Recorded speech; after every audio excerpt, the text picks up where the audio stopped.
नमस्कार विद्यार्थी मित्रांनो, परत एकदा JNS बेसिक झुलॉजी या चॅनलवर मी आपलं सर्वांचं स्वागत करतो। यामध्ये आजचा आपला विषय आहे तो स्कॉलडॉनच्या ब्रेनच्या संदर्भात माहिती आपल्याला घ्यायची आहे, ती मराठीमध्ये मी सांगणार आहे। ज्यामध्ये आपल्याला माहिती आहे की नर्वस सिस्टीमचे एकूण जे काही 3 भाग पडतात, त्यामध्ये सेंट्रल नर्वस सिस्टीम आहे, पेरिफेरल नर्वस सिस्टीम आणि ऑटोनॉमस नर्वस सिस्टीम। नर्वस सिस्टीमचे आपण 3 भाग करतो। सेंट्रल नर्वस सिस्टीम ज्यामध्ये ब्रेन आणि स्पायनल कॉर्ड हे 2 महत्त्वाचे भाग येतात। त्यामधला ह्या ब्रेनच्या संदर्भात आणि जास्त करून आपण खास करून स्कॉलडॉनच्या ब्रेनच्या संदर्भात माहिती या व्हिडिओद्वारे आपण घेणार आहोत। यामध्ये डॉर्सल व्ह्यू, वेंट्रल व्ह्यू असे 2 व्ह्यू या ठिकाणी दाखवलेले आहेत। एकूण ब्रेन जे आहे ते ब्रेन स्कॉलडॉनचं 3 भागामध्ये विभागलेलं आहे। एक आहे फोर ब्रेन, दुसरा आहे मिड ब्रेन आणि तिसरा आहे हाइंड ब्रेन। अशा प्रकारचे 3 भाग त्या ब्रेनचे आपण केलेले आहेत। फोर ब्रेन हा खरं तर अँटेरियर मोस्ट पार्ट आहे, त्यानंतर मिड ब्रेन मिडल पार्ट आणि हाइंड ब्रेन पोस्टीरियर पार्ट, अशा प्रकारे ब्रेनचे 3 भाग आपल्याला पाहायला मिळतात।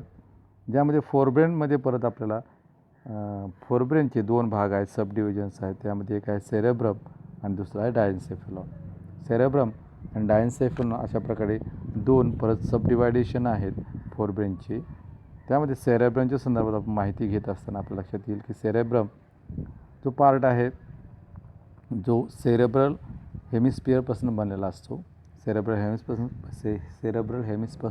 हेमिस्फिअर पासून बनलेला हा सेरेब्रम हा भाग आहे। 2 सेरेब्रल हेमिस्फिअरपासून सेरेब्रम हा पार्ट बनलेला असतो, जो की रिलेटिव्हली लार्जर असा पार्ट आहे। पण यामध्ये खास करून आपल्या लक्षात येईल it has no mid dorsal groove indicating right and left cerebral hemisphere. पण हायर वर्टिब्रेट्समध्ये जसं ह्युमन बिईंगमध्ये सेरेब्रमचे 2 भाग झालेले असतात, clear cut right and left अशा प्रकारचे भाग त्यामध्ये झालेले असतात। कारण त्यामध्ये मिड डॉर्सल ग्रूव्ह असते, मध्यभागामधून एक ग्रूव्ह असल्यामुळं राईट अँड लेफ्ट अशा प्रकारे 2 भाग सेरेब्रल हेमिस्फिअरचे झालेले असतात। पण यामध्ये अशा प्रकारे कुठल्याही डिवायडेशन झालेलं आपल्याला स्कॉलडॉनमध्ये दिसत नाही। सेरेब्रम हा जो भाग आहे कम्पॅरेटिव्हली हा लार्जर पार्ट आहे, पण त्यामध्ये कुठलंही डिवायडेशन झालेलं नाही। जो पार्ट आहे तो फोर ब्रेनचा पहिला भाग आहे सेरेब्रम, त्यामध्ये सेरेब्रल हेमिस्फिअर्स असतात। सेरेब्रल हेमिस्फिअर्सपासून त्यानंतर आपल्याला दिसतात ऑल्फॅक्टरी स्टॉक 2 साईडनं, 2 लॅटरल साईडपासून सेरेब्रल हेमिस्फिअरच्या 2 लॅटरल साईडपासून आपल्याला 2 स्टॉक निघाले दिसतात। ऑल्फॅक्टरी स्टॉक म्हणतात किंवा ऑल्फॅक्टरी पेडंकल अशा प्रकारचे 2 रिजन्स आहेत, जे सेरेब्रल हेमिस्फिअरच्या लॅटरल साईडपासून 2 स्टॉक अरेंज झालेले असतात। त्याला ऑल्फॅक्टरी स्टॉक म्हणतात किंवा ऑल्फॅक्टरी पेडंकल म्हणतात। आणि ते ऑल्फॅक्टरी स्टॉक जे आहेत, ते ऑल्फॅक्टरी पेडंकल जे आहेत, त्यानंतर कंटिन्युअस होतात अँटेरियर साईडला, ज्याला नाव भेटतं ऑल्फॅक्टरी लोब्स। ऑल्फॅक्टरी स्टॉक त्यानंतर येणारा भाग आहे तो म्हणजे ऑल्फॅक्टरी लोब, आणि ऑल्फॅक्टरी लोब शेवटी एका विशिष्ट भागामध्ये टर्मिनेट होतो किंवा एंड होतो। त्या मोठ्या भागाला ऑल्फॅक्टरी सॅक असं म्हणतात, आणि ऑल्फॅक्टरी सॅकचं कनेक्शन असतं नॉस्ट्रिलशी किंवा नेअर्सशी। परत एकदा रिपीट करतो आहे, सेरेब्रमच्या 2 लॅटरल साईडपासून ऑल्फॅक्टरी स्टॉक अराईज झालेले असतात, ऑल्फॅक्टरी स्टॉक। ऑल्फॅक्टरी स्टॉकच्या पुढे जाऊन ऑल्फॅक्टरी स्टॉक किंवा ऑल्फॅक्टरी पेडंकल त्याचं नाव आहे, आणि त्या ऑल्फॅक्टरी सॅक स्टॉकचं पुढे जाऊन ऑल्फॅक्टरी लोब असे लोब तयार होतात, 2 लोब तयार होतात, ऑल्फॅक्टरी लोब म्हणतात। आणि ऑल्फॅक्टरी लोबचं शेवटी रूप एका ऑल्फॅक्टरी सॅक, एक पेअर असतो ऑल्फॅक्टरी सॅकचा, त्याच्याशी हे ऑल्फॅक्टरी लोब जे आहे ते कनेक्टेड झालेले असतात। अशा प्रकारचे अरेंजमेंट सेरेब्रममध्ये आपल्याला दिसते। त्यानंतर आपण ज्यावेळेस there is having the mid ventral surface of सेरेब्रमच्या मिड व्हेंट्रल साईडला व्हेंट्रल व्ह्यू जे आहे ते व्हेंट्रल व्ह्यूमध्ये आपल्याला दिसेल। व्हेंट्रल व्ह्यूच्या मध्यभागामध्ये आपल्याला आणखीन एक स्ट्रक्चर दिसतं, आणि ज्याला काय म्हणतो आपण, न्यूरोपोर म्हणतो। Towards the mid ventral surface of cerebrum has a small opening and that opening is called as neuropore. Ventral साईडला सेरेब्रमच्या जे ओपनिंग दिसतं, स्मॉल ओपनिंग आहे, त्या ओपनिंगला काय म्हणतात, न्यूरोपोर म्हणतात। त्या ओपनिंगपासून 2 अतिशय नाजूक अशा प्रकारच्या नर्व्ज अराईज झालेल्या असतात, ज्याला नाव आहे टर्मिनल नर्व्ज म्हणतात। टर्मिनल नर्व्सचा पेअर न्यूरोपोरपासून अराईज झालेला आपल्याला दिसतो, ज्याचं कनेक्शन आहे ज्या कनेक्टेड झालेल्या असतात किंवा ज्या इनर्वेट करतात त्या म्हणजे ऑल्फॅक्टरी सॅक्सचं त्यांचं कनेक्शन असतं. ऑल्फॅक्टरी सॅक्सचे कनेक्शन असणाऱ्या टर्मिनल नर्व्स ज्या आहेत त्या टर्मिनल नर्व्स न्यूरोपोअरपासून अराईज झालेले असतात. जे सेन्सरी अशा प्रकारच्या नर्व्ज असतात. हे सगळी माहिती होती सेरेब्रमच्या संदर्भात. त्यानंतर दुसरा भाग आहे तो म्हणजे डायन्सेफलॉन. फोरब्रेनमधील सेकंड जो पार्ट आहे त्याला डायन्सेफलॉन म्हणतात. डायन्सेफलॉन. दिस डायन्सेफलॉन posterior to cerebrum lies the small and narrow diencephalon, and this diencephalon completely hidden by cerebellum. पोस्टियर side जे आहे डायन्सेफलॉनची कम्प्लिटली हिडन झालेली असते सेरेबेलम ह्या पार्टनं. सेरेबेलम हा सगळ्यात मोठा असा दिसणारा भाग आहे. सेरेबेलम जो पार्ट आहे सेरेबेलम पार्टनं, सेरेबेलम हा हँडब्रेनचा पार्ट आहे, त्या पार्टनं डायन्सेफलॉन कम्प्लिटली हिडन झालेलं दिसतं आपल्या डॉट्सच्या साईडला. Its thin membranous and vascular roof is called as anterior choroid plexus. यामध्ये आपल्याला आणखीन एक भाग दिसतो जो डॉर्सल साईडला आपल्याला दिसतो पर्टिक्युलरली, त्याला नाव आहे अँटेरियर कोराइड प्लक्सिस. म्हणजे डायन्सेफलॉनचा जो का भाग आहे तो दिसणारा भाग आहे डॉर्सल साईडला वॅस्क्युलर रूफच्या स्वरूपात, मेम्ब्रानस वॅस्क्युलर रूफच्या स्वरूपात दिसणारा जो भाग आहे त्याला अँटेरियर कोराइड प्लक्सिस म्हणतात. Anterior choroid plexus. आणि अँटेरियर कोराइड प्लक्सिसच्या मध्यभागामधून आपल्याला आणखीन एक स्ट्रक्चर आलेलं आराईज झालं दिसतं, ज्याला काय म्हणतात पिनियल स्टॉक म्हणतात.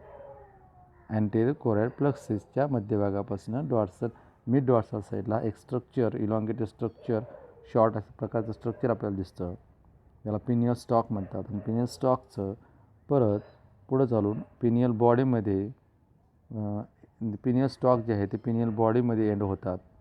Which is a pineal body is a small rounded structure which is also called as epiphysis, and this epiphysis is of unknown function.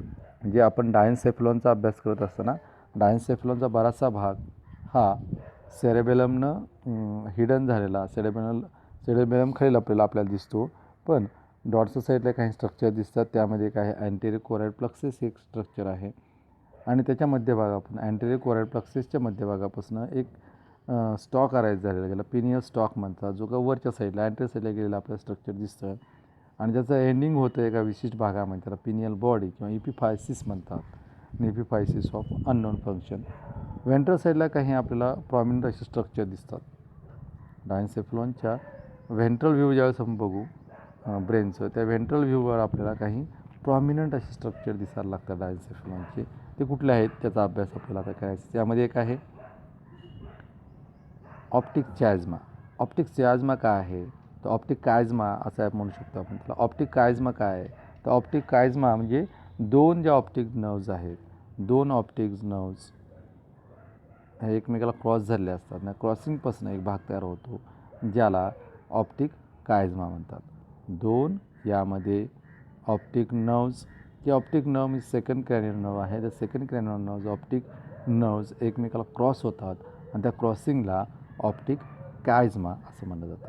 आणखीन काही स्ट्रक्चर आपल्याला डायन्सेफलॉनमध्ये पर्टिक्युलर व्हेंट्रल व्ह्यूजमध्ये दिसतात. त्यामध्ये एक आहे इन्फंडिबुलम.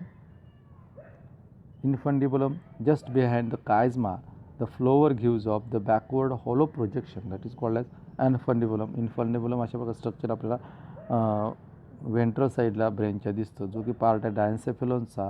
आणि डायन्सेफलॉन हा पार्ट आहे फोरब्रेनचा सेकंड पार्ट यामध्ये असेल. On it's either side either साईडला दोन्ही साईडला त्या इन्फंडेबुलमच्या दोन्ही साईडला आपल्याला आणखीन गोल असे स्ट्रक्चर दिसतील, ज्या थिक वॉल्ड सॅक दिसतील, त्याला इन्फेरियर लोब म्हणतात. मध्यभागामध्ये इन्फंडेबुलम आहे, ज्या दोन्ही साईडला दोन राऊंडेड स्ट्रक्चर आहेत, थिक वॉल्ड सॅक्स आहेत, त्याला इन्फेरियर लोब असं म्हणलं जातं.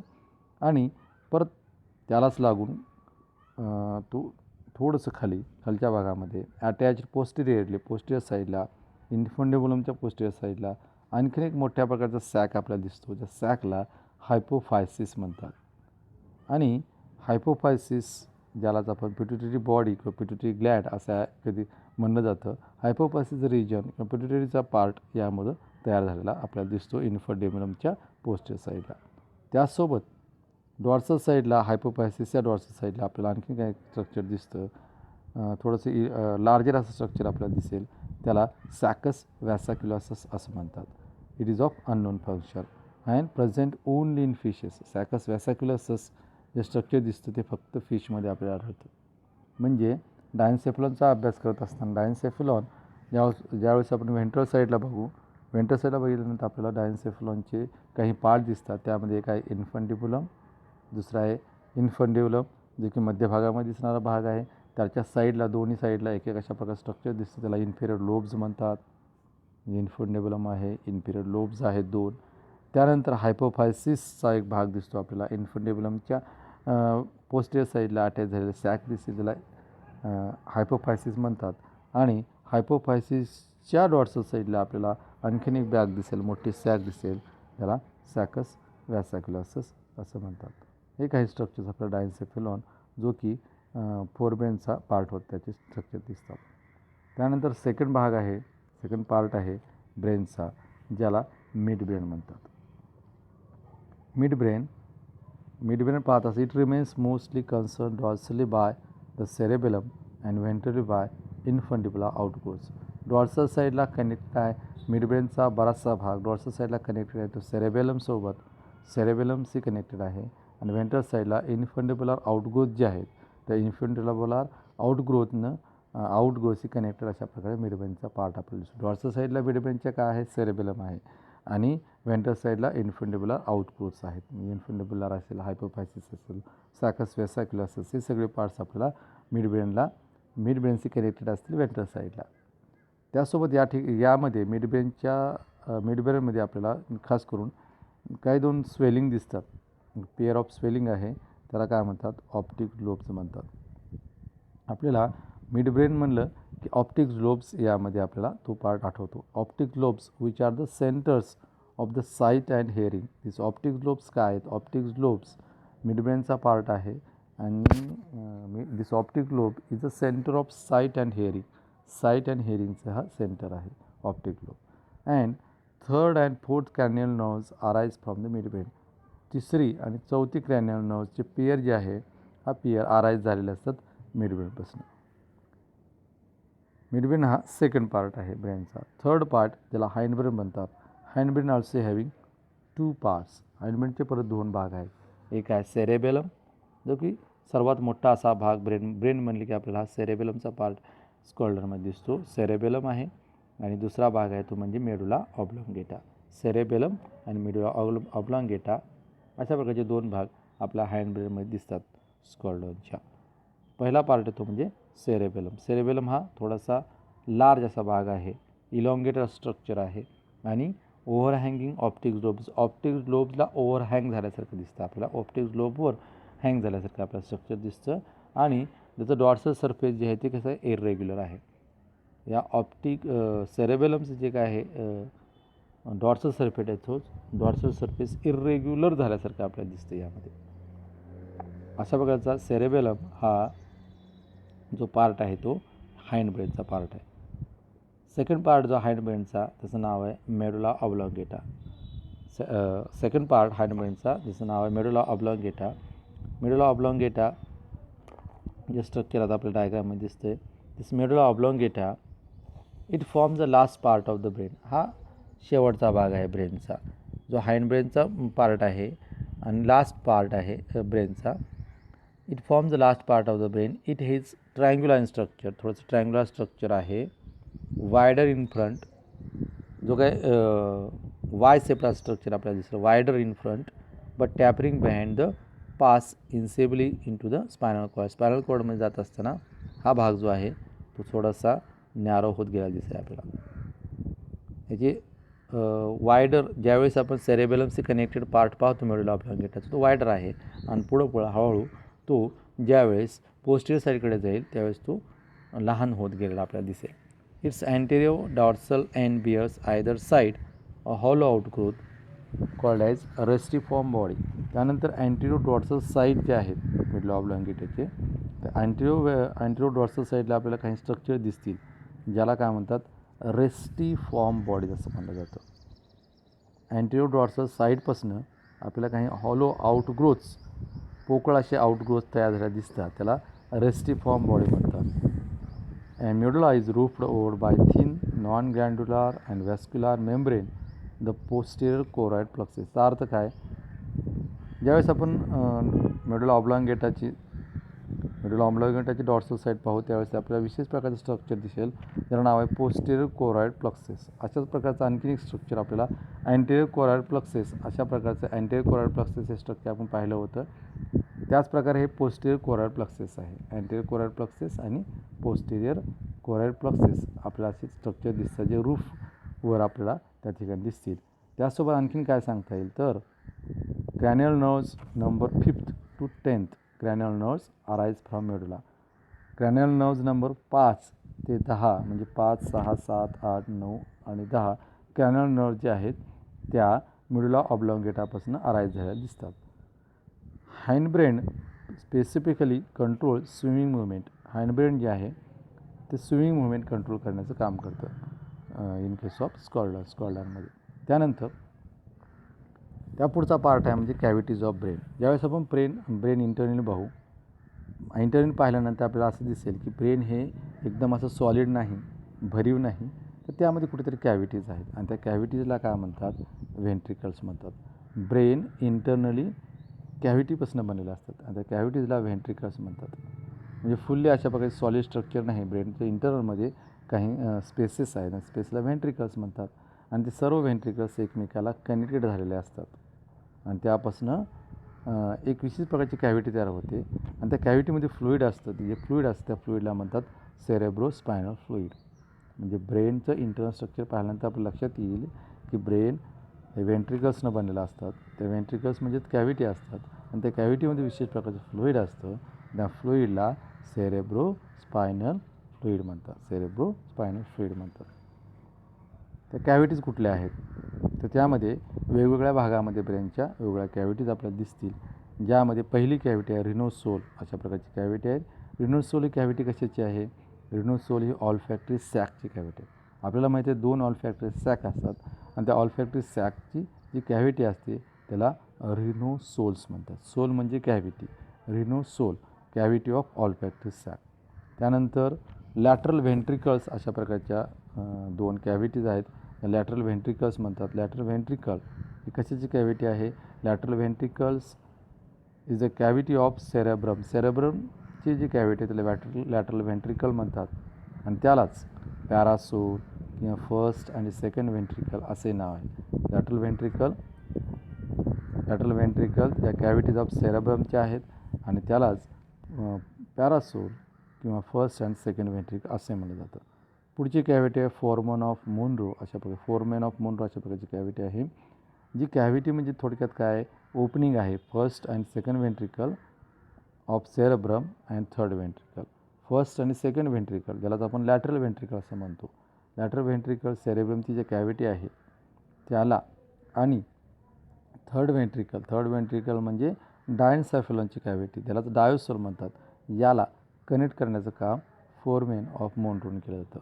लक्षात घ्या foramen of Monro which is the opening between first and second ventricle of cerebrum and third ventricle. त्यानंतरची कॅव्हिटी आहे ब्रेनची त्या म्हणजे डायोसोल असं म्हणतात. डायोसोल ही कशाची कॅव्हिटी आहे? डायन्सेफेलॉनची कॅव्हिटी ज्याला डायोसोल म्हणतात आणि त्याला दुसरं नाव आहे थर्ड व्हेंट्रिकल. डायोसोल थर्ड व्हेंट्रिकल आणि जी कॅव्हिटी आहे ती डायन्सेफेलॉनची. त्यानंतर आणखीन एक स्ट्रक्चर आपल्याला कॅव्हिटी दिसते म्हणजे इटर अशा प्रकारचं नाव. It is a cavity of midbrain. मिडब्रेनची जी कॅव्हिटी आहे त्याला इटर म्हणतात. Which communicates together third and fourth ventricle. Third ventricle जी कॅव्हिटी आहे ती फोरमन ऑफ मोनरो असे म्हणलं जातं थर्ड व्हेंट्रिकलला आणि फोर्थ व्हेंट्रिकल जी कॅव्हिटी आहे मेटासोलची मिडुला ऑब्लॉंगेटाची कॅव्हिटी आहे मेटासोल फोर्थ व्हेंट्रिकल. त्या दोन्हीला कनेक्ट करण्याचं काम इटरद्वारे केलं जातं. थर्ड आणि फोर्थ व्हेंट्रिकल याला कनेक्ट करण्याचं काम इटरद्वारे केलं जातं. ऑप्टोसोल त्यानंतर ऑप्टोसोल जी कॅव्हिटी आहे ती ऑप्टिक लोबची कॅव्हिटी आहे ज्याला ऑप्टोसोल्स म्हणतात. Cavity of optic lobes are called as optocoel. त्यानंतर आहे epicoel. These are the cavities of the cerebellum. सेरेबेलमचे जे कॅव्हिटीज आहेत त्यांना इपिसोल म्हणतात. आणि शेवटी एक लार्ज कॅव्हिटी आपल्याला दिसते मेटासोल. मिडुला ऑब्लॉंगेटाची जी कॅव्हिटी आहे त्याला मेटासोल म्हणतात ज्यालाच फोर्थ व्हेंट्रिकल म्हणतात. अशा प्रकारे एकूण यामध्ये 8 वेगवेगळ्या कॅव्हिटीज आहेत ब्रेनच्या. Rhinocoel, cavity of olfactory sac, lateral ventricles, cavity of cerebrum, foramen of Monro, which is the cavity of cerebrum, diastole, which is the cavity of diencephalon, iter, which is the cavity of midbrain, optosole, cavities of optic lobes, episole, cavities of cerebellum, metasoles, cavity of medulla. These are the cavities of the brain. And the last part of the spinal cord, last part which is the spinal cord in case of brain. ब्रेनचा एक भाग आहे आणखी spinal cord. म्हणजे central nervous सिस्टमचे दोन भाग होत, दोन मेन पार्ट असतात. त्यामध्ये ब्रेन आणि स्पायनल कॉर्ड असा पार्ट असतो.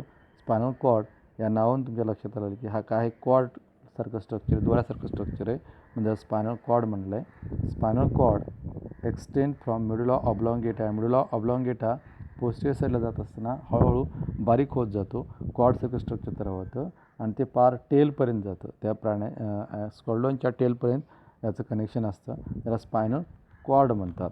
आणि which is protected by the neural canal. Vertebral column जे आहे, वर्टिब्रल कॉलममध्ये वर्टिब्रिजमध्ये अशा प्रकारे प्रोटेक्टेड स्ट्रक्चर आपल्याला स्पायनल कॉर्डचं दिसतं. ज्यावेळेस स्ट्रक्चर पाहू त्याचं त्या स्ट्रक्चरमध्ये आपल्या लक्षात येईल की it is having dorsal and ventral fissures. यामध्ये दोन फिशर्स आहेत, डॉर्सल फिशर, व्हेंट्रल फिशर, आणि एक सेंट्रल कॅनल त्यामध्ये असेल. आणि त्यामध्ये परत दोन मॅटर्स असतात. आतल्या साईडला, इनर साईडला ग्रे मॅटर, आउटर आणि व्हाईट मॅटर. आउटर साईडला व्हाईट मॅटर, इनर साईडला ग्रे मॅटर, आउटर साईडला व्हाईट मॅटर, अशा प्रकारे दोन मॅटर्स असतील. Grey matter is arranged into dorsal and ventral horns. Dorsal and ventral horns यामध्ये ग्रे मॅटर आणि डॉर्सल आणि व्हेंट्रल हॉर्न्समध्ये अरेंज झालेलं असतं. Dorsal horns are united to form a single broad region. As a result the grey matter assumes inverted T shape. त्यामुळं grey matter विशेष प्रकारचं structure तयार झालं. डॉर्सल हॉर्न्स असल्यामुळं dorsal horns united to form a single broad region, एक broad region तयार होतं आणि त्यामुळं grey matter inverted T shaped आपल्याला ज्यावेळेस आपण TS पाहतो त्यावेळेस लक्षात येतं, ते दिसतं. Its TS shows that it is made up of two halves connected together by bridge. Transfer section घेतल्यानंतर आपल्या स्पायनल कॉर्डचं त्यामध्ये आपल्याला दिसायला लागतं की त्यामध्ये दोन वेगवेगळे भाग आहेत, हाल्व्ज आहेत, आणि ते दोन एकमेकाला कनेक्ट झालेले त्या ब्रिजनं. ही काही माहिती स्पायनल कॉर्डच्या संदर्भात होती. पण डिटेलमध्ये आपण माहिती घेतली ते म्हणजे ब्रेनच्या स्वरूपात. ब्रेनच्या संदर्भात म्हणजे ब्रेन जो का पार्ट आहे, मेन पार्ट जो आहे याचा नर्वस सिस्टीमचा स्कॉल्डॉनच्या संदर्भात, त्यामधली माहिती आपण घेत होतो. त्यामध्ये फोरब्रेन, मिडब्रेन, हाइंडब्रेन हे महत्त्वाचे पार्ट आहेत. फोरब्रेनमध्ये सेरेब्रम, डायन्सेफॅलॉन हे पार्ट येतात. त्यानंतर मिडब्रेनचा पार्ट येतो. त्यानंतर हाइंडब्रेनमध्ये परत सेरेबेलम, मेडुला ऑब्लॉंगेटा असे काही वेगवेगळे भाग त्यामध्ये झाले आहेत. आणि ते वेगळ्या भागामध्ये स्ट्रक्चर नेमकं कसं आहे याची माहिती आपण या व्हिडिओमध्ये घेतलेली आहे.